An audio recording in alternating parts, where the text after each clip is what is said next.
जीवन बगिया ऐसी उलझी, फूलोगे कम, कांटे ज्यादा, सिमटा जीवन, डूबी सांसें, आना है तो अब भी आजा।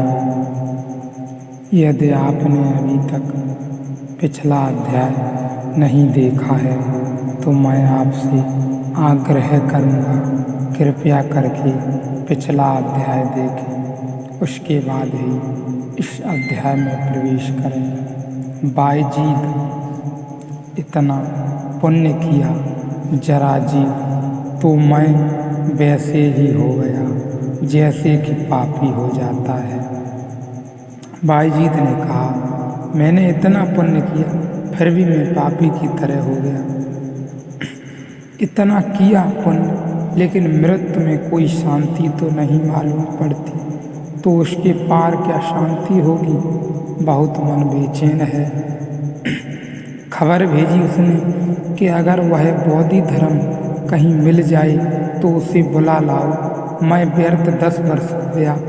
आज मुझे भी लग रहा है कि मैं सीधा नरक जा रहा हूँ, लेकिन बोधि धर्म तो मर चुका था। लेकिन कब्र पर यह कह गया था वह एक वाक्य लिखने को कि आज नहीं कल सम्राट बू मरते वक्त मेरा स्मरण करेगा, क्योंकि जिंदगी में धोखा देना आसान है, तब आदमी तरंग में होता है, जीने की वहम में होता है। जब मृत्यु पास आ जाएगी तब उसे पता चलेगा, वह मेरी याद करेगा। तो यह कह गया था कि एक वाक्य मेरी कब्र पर लिख देना, सम्राट बू के लिए मेरा संदेश है। और वह संदेश यह था कि जीवन भर तूने पुण्य किया, अगर मृत्यु के क्षण में भी तू पुण्य का त्याग कर दे तो स्वर्ग का द्वार निकट है। पुण्य का त्याग कर दे, बहुत त्याग किया तूने पुण्य के लिए, अब तू पुण्य का भी त्याग कर दे। कठिन है बहुत लोहे की जंजीर छोड़नी, बहुत आसान है पाप का त्याग करना। बहुत आसान स्वर्ण जंजीर हाथ में हो तो छोड़ना बहुत मुश्किल है।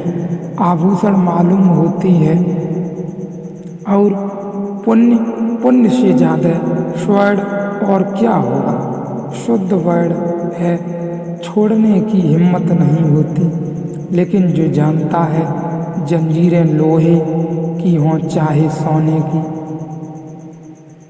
की हों, चाहे इसे कोई फर्क नहीं पड़ता है, तो जंजीरें ही हैं। और कारागृह की दीवार चाहे महल जैसी सजी हों, इसमें कोई अंतर नहीं पड़ता, कारागृह है। अहंकार, इसलिए 5 बीमारियों की ऋषि ने बात की है। अगर इन 5 वर्गों के स्वभाव को जब तक कोई ठीक से न जान ले तब तक इनसे छुटकारा नहीं मिल सकता। इन 5 की प्रकृति में जब तक कोई ठीक से प्रवेश न कर जाए तब तक इनसे छुटकारा नहीं मिल सकता। वस्तुतः जानना ही छुटकारा है, जानना ही मुक्ति है। और जैसे ही हम किसी चीज़ को उसकी परिपूर्णता में जान लेते हैं, हम उससे मुक्त हो जाते हैं। अज्ञान ही बंधन है, न जानना ही बंधन है, जानते ही छुटकारा हो जाता है। क्रोध बांधता है जब तक हम नहीं जानते कि क्रोध क्या है। जिस दिन जान लेते हैं, गहरा प्रवेश करते हैं, क्रोध की परत उधार देते हैं, क्रोध को नग्न देखते हैं, उसी दिन छुटकारा है। ऐसा नहीं है कि जानने के बाद छुटकारे के लिए कुछ करना पड़ता है। यह और एक गहरी बात पूर्वी मनीषा की आप समझ लें। ऐसा नहीं है कि आप जान लेते हैं कि यह क्रोध है, अब छोड़ने के लिए कोई उपाय करना पड़ता है। नहीं, पूर्वी चित्त कहता है जानना ही छूट जाना है, जानना ही छूट जाना है। जानने के बाद फिर कुछ भी नहीं करना पड़ता। अगर जानने के बाद भी कुछ करना पड़ता है तो उसका मतलब है कि जानना पूरा नहीं अधूरा है। चित्त की बीमारियां ऐसी नहीं हैं कि पहले निदान और फिर उपचार। चित्त की बीमारियों में निदान ही उपचार है, जानना ही उपचार है। क्यों? न जानने के कारण ही चित्त की बीमारियां हैं और उनको कोई कारण नहीं है। जैसे समझें अंधेरा है और अंधेरे में सांप है और बिच्छू है, दिया जलाते हैं तो दिया जलाने से दो घटनाएं घटेंगी। सांप बिच्छू दिखाई पड़ेंगे लेकिन मिट नहीं जाएंगे, क्योंकि सांप बिच्छू के होने का कारण अंधेरा नहीं था।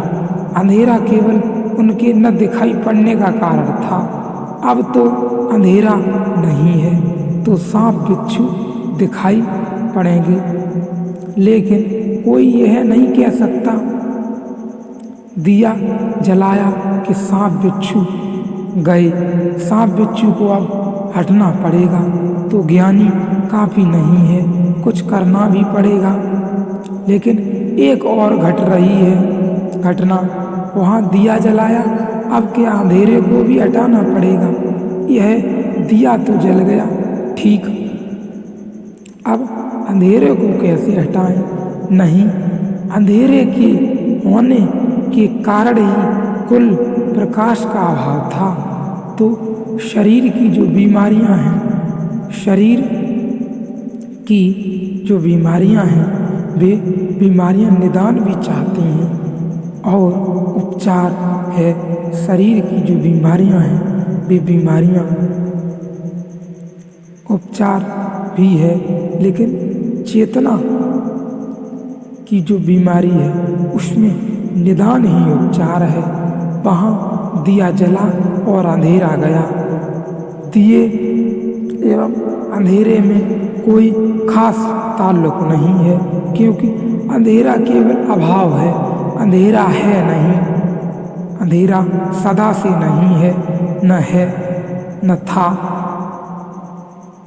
लेकिन चेतना की जो बीमारी है उसमें निदान ही उपचार है। यह बात बहुत महत्वपूर्ण है, समझ लेनी बहुत ज़रूरी है, तभी इस मार्ग में आप पार कर सकेंगे। वहाँ दिया जला और अंधेरा गया, ऐसी बीमारी है।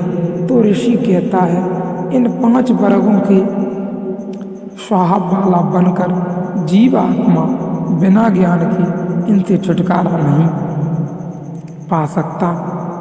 हम क्या करते हैं? हम इनके साथ एक हो जाते हैं, इन्हीं के गुण धर्म मुक्के हो जाते हैं। पुण्य करते करते हम पुण्य करता हो जाते हैं, सत्व करते करते हम सात्विक हो जाते हैं और बहुत सी सात्विकी भीतर इकट्ठी कर लेते हैं, संग्रह बना लेते हैं, रिकॉर्ड कर लेते हैं। वह हमारे कुछ न करते समय में चलती है, परेशान करती है हमें। फिर हम कहते हैं ये कैसे हो रहा है।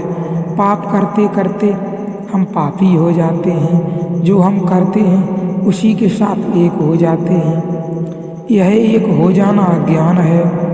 अगर जानना हो तो थोड़े फासले पर यह एक हो जाना अज्ञान है।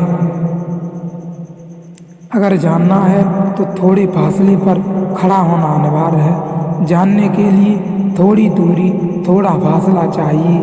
असल में हम ज्ञान ही उसको कह सकते हैं जिससे हम पार खड़े होकर देखते हैं, नहीं तो हम नहीं जान सकते।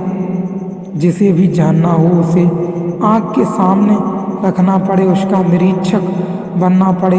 अगर क्रोध को जानना है तो क्रोधी बनकर नहीं हो सकेगा। यह जानना, क्रोध को जानना है तो क्रोध को करना पड़ेगा, अपने से अलग और खड़ा होना होगा क्रोध के पार, और देखना पड़ेगा क्रोध को तटस्थ भाव से। जैसे हम किसी चीज़ को, जैसे एक वैज्ञानिक अपनी प्रयोगशाला में किसी चीज़ का परीक्षण करता है, उतनी ही दूरी से हमें देखना होगा।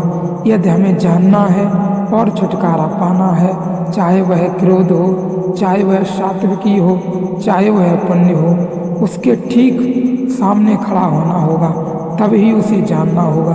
उसमें फासला बहुत जरूरी है। उसके साथ एक होने से बिल्कुल ही अज्ञान है।